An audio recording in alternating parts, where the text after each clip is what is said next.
आराध्य देव के श्री चरणों में सत सत नमन। मैं अभिनंदन गादिया सूरत से जैन हिंदी ऑडियो बुक में आपका स्वागत करता हूं। अगर आप इस चैनल पर नए हैं तो इसे सब्सक्राइब कर दीजिए और बेल आइकन प्रेस कर दीजिए, जिससे चैनल के नोटिफिकेशन आपको रेगुलर मिलते रहें। कल के अध्याय में हमने सुना था स्वामी जी ने सबसे खमतखामना क्यों किया, स्वामी जी ने किससे और क्यों कहा, अब इस देह का क्या मूल्य, स्वामी जी ने अंतिम भोजन किसके हाथों से ग्रहण किया, बाल मुनि रायचंद जी ने स्वामी जी से क्या कहा और स्वामी जी ने क्या प्रतिक्रिया दी, स्वामी जी ने आजीवन अनशन कब और कहाँ लिया था, स्वामी जी ने युवाचार्य भारमल जी को व्याख्यान देने को क्यों कहा, क्या स्वामी जी को अपनी अंतिम अवस्था में अवधि ज्ञान हो गया था, जयाचार्य जी महाप्रस्थान के विषय में क्या कहते हैं। अब आगे तेरापन का इतिहास, शासन गौरव मुनि बुद्धमल जी, प्रकाशक जैन श्वेतांबर तेरापंथी महासभा, शेष अशेष, अग्नि समर्पित। स्वामी भीखंड जी के अंतिम दर्शन करने के लिए आए हुए स्थानीय तथा बाहर के लोग इतने थे कि बाजार में समा नहीं रहे थे। कहा जाता है कि 108 गांव के लोग उस समय वहां एकत्रित थे। 13 गुमटियों की वैकुंठी तैयार हो चुकी थी।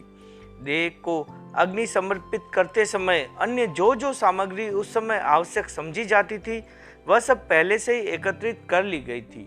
दिवंगत होने के अंत मुहूर्त पश्चात शरीर गृहस्थों को संभला दिया गया। गृहस्थों ने अपनी परंपरा के अनुरूप उसे नहला धुला कर नए वस्त्र पहनाए और फिर सुगंधित द्रव्यों से चर्चित कर वैकुंठी में विराजमान कर दिया। शोभा यात्रा में असाधारण भीड़ थी। उक्त अवसर पर लगभग 500 रुपये की उछाल भी की गई। नगर से सटकर बहने वाली बरसाती नदी के वाम तट पर खड़े पर्वत की उपत्यका से थोड़ी ऊंची भूमि देखकर चिता बनाई गई और उस पर वैकुंठी रख दी गई। लाखों लोगों द्वारा पूज्य स्वामी जी के उस मुक्त अधिष्ठान को वहां अग्नि समर्पित कर दिया गया। अवशेष के रूप में जो राख बची उसे सहेज कर एकत्रित किया गया और उस स्थान पर स्मारक के रूप में एक चबूतरे का निर्माण कर दिया गया। स्मारक की विस्मृति। स्वामी जी को दिवंगत हुए 13 वर्ष ही व्यतीत हुए थे कि सिरियारी पर विपत्तियों का पहाड़ टूटा। वह संवत 1873 का समय था। जोधपुर राज्य की आंतरिक दुर्घटनाओं ने सिरियारी नगर को एक अनाहुत युद्ध की भट्टी में झोंक दिया। बहुत लोग काट डाले गए तो बहुत सारे प्राण बचाने के लिए भाग गए और अन्यत्र जा बसे। सारी व्यवस्थाएं अस्त व्यस्त हो गई। वैसी स्थिति में स्वामी जी का स्मारक भी विस्मृति की चादर ओढ़कर गहरी नींद में सो गया। धीरे धीरे वर्षा और आंधी के निर्मल थेपड़ों तथा पर्वत से उतरते पानी के रेलों ने उसे इतना निर्बल बना दिया कि पत्थरों का सुनियोजित पारस्परिक एकत्व प्रलंब समय तक निभ नहीं पाया। कुछ हिस्सा बिखर गया। शेष पर मिट्टी और घास ने अपना कब्जा जमा लिया। इस प्रकार चबूतरे का दृश्य अस्तित्व समाप्त हो गया। दृश्य से अदृश्य की ओर उसकी वह यात्रा शायद अनेक दशाब्दियों में ही संपन्न हुई थी। अदृश्य होने के पश्चात भी अनेक दशाब्दियां गुजर गई थी, परंतु लगता है कभी किसी को उसकी स्मृति नहीं आई। स्मृति की और खोज। संवत 2017 का वर्ष तेरापन की द्विशताब्दी का वर्ष था। उसे मनाए जाने के निर्णय के साथ ही स्वामी जी के उस स्मारक को भी याद किया गया। उसके नवीनीकरण का निश्चय हुआ। चबूतरे का निश्चित स्थान कौन सा है यह किसी को भी ज्ञात नहीं था। अतः खोज प्रारंभ हुई। पुराने व्यक्तियों को पूछा गया, पुरानी बैया देखी गई, सरकारी कागजों की छानबीन की गई। यहाँ तक कि कुलगुरु की बहियों को भी निकालकर उल्टा पलटा गया। उन सबसे चबूतरे का विवरण तो उपलब्ध हुआ, परंतु स्थान का निश्चित निर्धारण किया जा सके ऐसी कोई असंदिग्ध चिन्ह उपलब्ध नहीं हो सके। उक्त खोज से मुख्यतः स्थानीय श्रावक बस्तीमल जी छाजेड़ संलग्न थे। उनके अतिरिक्त सरदार शहर निवासी संपतमल गधैया, मन्नालाल जी बरड़िया तथा सोजत रोड निवासी रामचंद्र सोनी आदि कई युवक भी अनिश्चय के उस वातावरण को निश्चय में बदल डालने का संकल्प लेकर कार्यरत थे। एक दिन पश्चिम रात्रि के समय संपतमल गधेया को स्वप्न में पहाड़ी का एक स्थान दिखाई दिया। उसी के साथ किसी के ये शब्द सुनाई दिए कि चबूतरे को इस स्थान पर खोजो। प्रातः तीनों युवक स्वप्न संकेतित स्थान की खोज में लग गए। थोड़ी देर में उन्होंने वह स्थान खोज निकाला। समस्या फिर भी हल नहीं हुई। चबूतरे का वहां कोई अवशेष दिखाई नहीं दिया। वे इधर उधर देखने का प्रयास कर रहे थे कि एक वृद्ध पुरुष उधर उनके पास आ गया। वह पूछने लगा, यहाँ जंगल में क्या खोज रहे हो? युवक बोले, हम स्वामी जी के चबूतरे की खोज कर रहे हैं। वृद्ध, कौन स्वामी जी? युवक, वे स्वामी भीखन जी के नाम से प्रसिद्ध थे। वृद्ध, क्या वे यहीं के थे? युवक, नहीं, वे यहीं पास के गांव कंटालिया के थे। यहाँ लगभग 157 वर्ष पूर्व दिवंगत हुए थे। उनके शरीर का अग्नि संस्कार इसी स्थान पर कहीं किया गया था। वहाँ चबूतरा भी बनाया गया था। हम यहाँ उसी को खोज रहे हैं। वृद्ध, मैं बाल्यावस्था में अपने दादा के साथ बहुधा इस पहाड़ी पर आया करता था। उस समय यहाँ एक टूटा फूटा सा चबूतरा था। मेरे दादा बतलाया करते थे कि यह एक बहुत बड़े संत का चबूतरा है। उन्होंने नया पंथ चलाया था आदि। युवक, तब तो आपको उसके ठीक स्थान का अवश्य पता होगा। आप हमें बतला सके तो बड़ी कृपा होगी। वृद्ध ने अंगुली निर्देश करते हुए कहा, यह जो थोड़ा सा ऊंचा मिट्टी का ढूंढ दिखाई देता है, यही स्थान होना चाहिए। तीनों युवक एक साथ वहां की मिट्टी हटाने में जुट गए। पहले कुछ ईंटें निकली, फिर चबूतरे की भीत दिखाई देने लगी। उन्होंने तब वृद्ध को धन्यवाद देने के लिए दृष्टि उठाई तो पता लगा कि वह जा चुका है। उससे अन्य कुछ जानकारी भी मिल सकती थी, पर वह खोजने पर भी नहीं मिल पाया। पुनः निर्माण। चबूतरा मिल जाने की बात हवा की तरह सारे गांव में फैल गई। थोड़ी देर में काफी लोग वहां एकत्रित हो गए। मजदूरों को बुला लिया गया। वहां की सारी मिट्टी हटाई गई तो पूरा चबूतरा निकल आया। वह एक ओर से ढहा हुआ तथा 3 ओर से ठीक था। उस मूल चबूतरे की नींव पर ही तब योजना पूर्वक संगमरमर का दूसरा चबूतरा बना दिया गया। उसकी चारों भीतों पर स्वामी जी के जीवन से समृद्ध ज्ञातव्य विवरण उत्कीर्ण किए हुए शिलापट लगा दिए गए। तब से उस परिसर में क्रमशः विकास के चरण आगे बढ़ते रहे। सिरियारी के कुंवर गुलाब सिंह जी उक्त कार्य में विशेष सहयोगी रहे। धर्म जागरणा एवं महोत्सव। आचार्य श्री तुलसी ने संवत 2039 का चातुर्मास राणावास में किया। वहां से सिरियारी लगभग 10 किलोमीटर दूर है। आचार्य श्री ने उस वर्ष का चरमोत्सव भादो शुक्ला 13 का दिन सिरियारी में मनाया। उसकी अध्यक्षता भारत के तत्कालीन राष्ट्रपति ज्ञानी जैल सिंह ने की। लगभग 40,000 व्यक्तियों ने स्वामी जी को समवेत श्रद्धांजलि अर्पित की। तब से वहां प्रतिवर्ष भादो शुक्ला 12 की रात्रि में धम्म जागरणा की जाती है और 13 को स्वामी जी का निर्वाण दिवस चरमोत्सव व्यवस्थित रूप से मनाया जाता है। इसके अतिरिक्त भी प्राय प्रतिदिन बाहर से वहां लोग पहुंचते ही रहते हैं। अब तो वहां आगंतुकों के लिए निःशुल्क भोजन तथा निवास की व्यवस्था भी कर दी है। अन्य भी अनेक नवनिर्माण हुए हैं तथा हो रहे हैं। देव आहान। चेलावास में हीर विजय जी नाम के यति रहते थे। वे स्वामी भीखन जी के अत्यंत भक्त थे।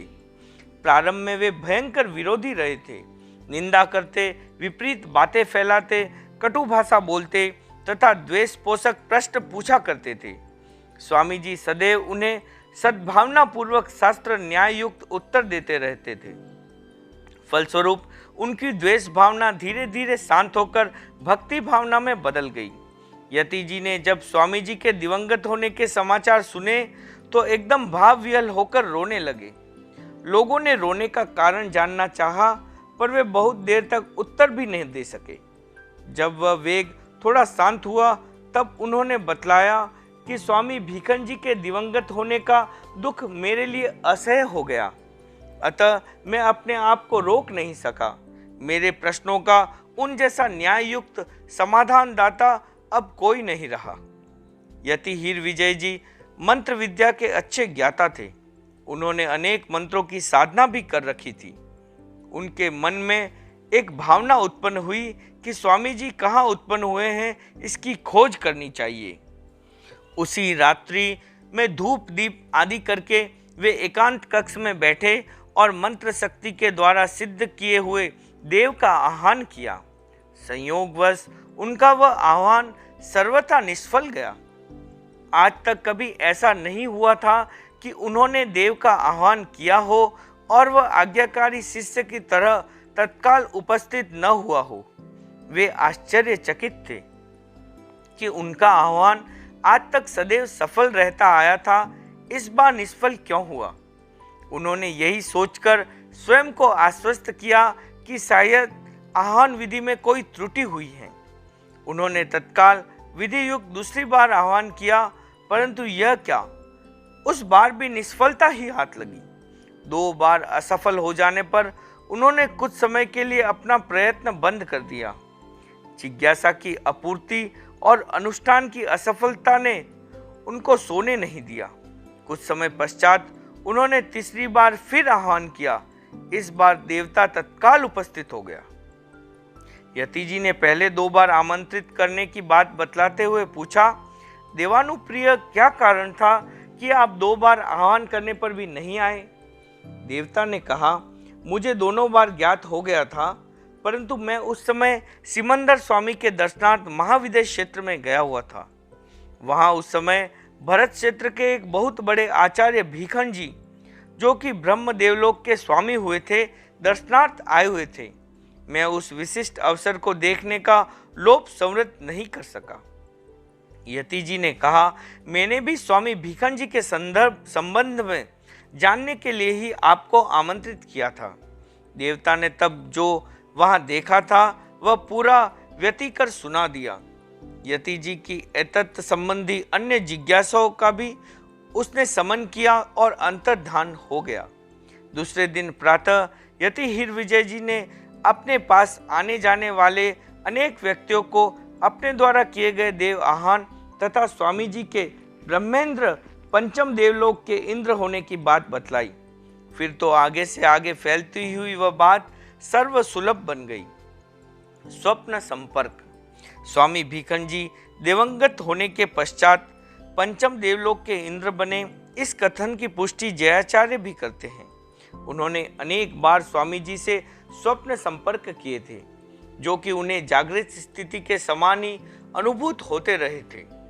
उनके लगभग 29 सपनों का विवरण स्वयं उनकी ही हस्तलिपि में उपलब्ध है।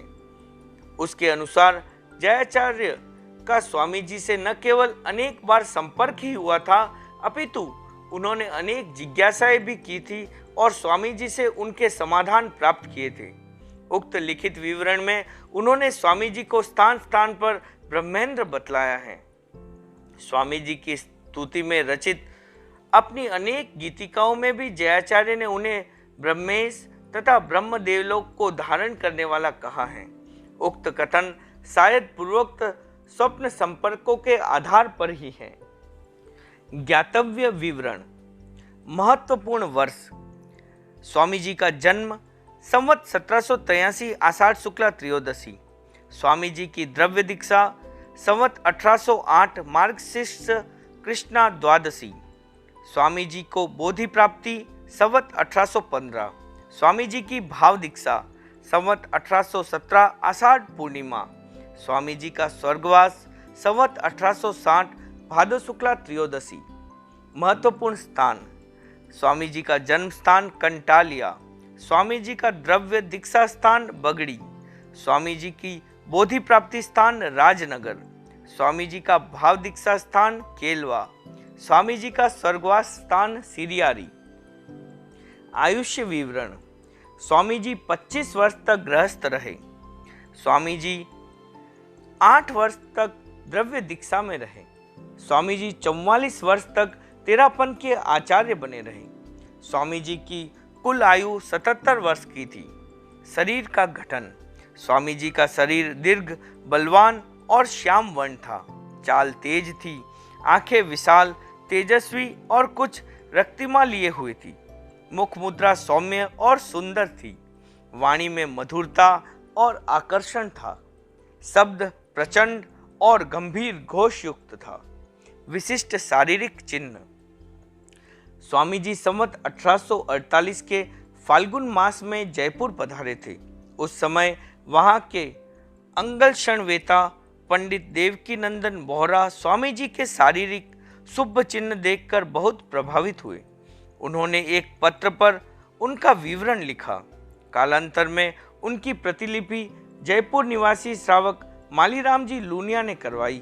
वह इस प्रकार: जीवना पग में उड़द रेखा, जीवना हाथ में मच्छी के आकार रेखा, पहुंचा ऊपर 3 रेखा मणिबंध की जीवना हाथ में, हाथ की 10 उंगलियों में 10 चक्र, गुदी नाडरी तीन में 3 रेखा लंबी, लीलाड़ में 3 रेखा लंबी, काना ऊपर बाल, पेट के ऊपर 3 रेखा बराबर की, पेट ऊपर सुंडी पासे साथिया को आकार, पेट ऊपर ध्वजा को आकार, जिनरो फल 2000 बरस ताई नाम रहे। जन्म कुंडली, स्वामी भीखंड जी का जन्म विक्रम संवत 1783 आषाढ़ शुक्ला 13 मंगलवार के दिन मूल नक्षत्र के चतुर्थ पाए में हुआ था। उनकी जन्म कुंडली का विवरण अग्रोक्त प्रकार से मिलता है। मीन लग्न, लग्ने तम गुरु, तृतीय भृगु, पंचम रवि बुध, भौम छठे, सिखी सप्तमे, 10वें चंद्र, एकादशम शनि शुद्ध, मूल ऋष्य तुर्य पाद में, हरख्यो सहु परिवार, भीखण नाम दियो भलो, कर उत्सव विस्तार। विहार क्षेत्र, स्वामी जी का विहार क्षेत्र राजस्थान ही था। उस समय राजस्थान एक प्रांत के रूप में न होकर पृथक पृथक राज्यों के रूप में था। वहाँ विभिन्न राजाओं का राज्य था। उस समय के अनुसार मेवाड़, मारवाड़, ढूंढाड़ और हाड़ौती, ये 4 राज्य ही प्रमुखता स्वामी जी के विहार क्षेत्र में रहे थे। एक बार कार्य विशेष के लिए वे थली, बीकानेर राज्य में भी पधारे थे। चातुर्मास विवरण, स्वामी जी ने गृहस्थावास का परित्याग करने के पश्चात 52 चातुर्मास किए। उनमें से 8 चातुर्मास तो आचार्य रघुनाथ जी के शिष्य रूप में किए और शेष 44 चातुर्मास तेरापन के आचार्य के रूप में किए। उसका विवरण इस प्रकार है। स्थानकवासी साधु के रूप में मेड़ता 1 चातुर्मास 1809 में, सोजत 1 चातुर्मास 1810 में, बलुंदा 1 चातुर्मास 1811, जेतारण 1 चातुर्मास 1812, बागोर 1 चातुर्मास 1813, सादड़ी साहो की 1 चातुर्मास 1814, राजनगर 1 चातुर्मास 1815, जोधपुर 1 चातुर्मास 1816। तेरापंथी आचार्य के रूप में केलवा 6 चातुर्मास 1817, 21, 25, 38, 49 और 58, बल्लू में 1 चातुर्मास 1818, सीरियारी में 7 चातुर्मास 1819, 22, 29, 39, 42, 51 और 60, राजनगर में 1 चातुर्मास 1820, पाली में 7 चातुर्मास 1823, 33, 40, 44, 52, 55 और 59, कंटालिया में 2 चातुर्मास 1824 और 28, खेरवा में 5 चातुर्मास 1826, 32, 41, 46 और 54, बगड़ी में 3 चातुर्मास 1827, 30 और 36, माधोपुर में 2 चातुर्मास 1831 और 48, पिपाड़ में 2 चातुर्मास 1834 और 45, आमेट में 1 चातुर्मास 1835, पादू में 1 चातुर्मास 1837, नाथद्वारा में 3 चातुर्मास 1843, 50 और 56, पूर्व में 2 चातुर्मास 1847 और 57, सोजत में 1 चातुर्मास 1853। शिष्य संपदा। स्वामी जी के शासनकाल में उन सहित 105 व्यक्तियों ने दीक्षा ग्रहण की। उनमें 49 साधु और 56 साध्वियाँ थी। उनके युग में 10 साधु और 12 साध्वियाँ दिवंगत तथा 18 साधु तथा 17 साध्वियाँ बहिर्गत हो गई। स्वामी जी दिवंगत हुए उस समय 21 साधु और 27 साध्वियाँ धर्म संघ में विद्यमान थी। कल के अध्याय में हम सुनेंगे आचार्य भारमल जी का बाल्यकाल, अनबिंधे कान का प्रसंग। भारमल जी का बाल्यकाल संत समागम में बीता। भारमल जी ने कब, कहाँ और किसके पास दीक्षा ग्रहण की। मुनि भारमल जी की संयम जीवन की प्रगति के बारे में। क्या भारमल जी स्वामी जी की शरीर के छाया थे। मुनि भारमल जी के सामने कौन सी समस्या खड़ी हो गई। स्वामी जी ने किस्नो जी को अपने साथ क्यों नहीं रखा और किस्नो जी ने उस पर क्या प्रतिक्रिया दी। मुनि भारमल जी का सत्याग्रह। मुनि भारमल जी ने ऐसा क्या किया कि किस्नो जी ने उन्हें वापस स्वामी जी के पास छोड़ दिया। तीनों घरा बधावना का प्रसंग। ओम अरहम।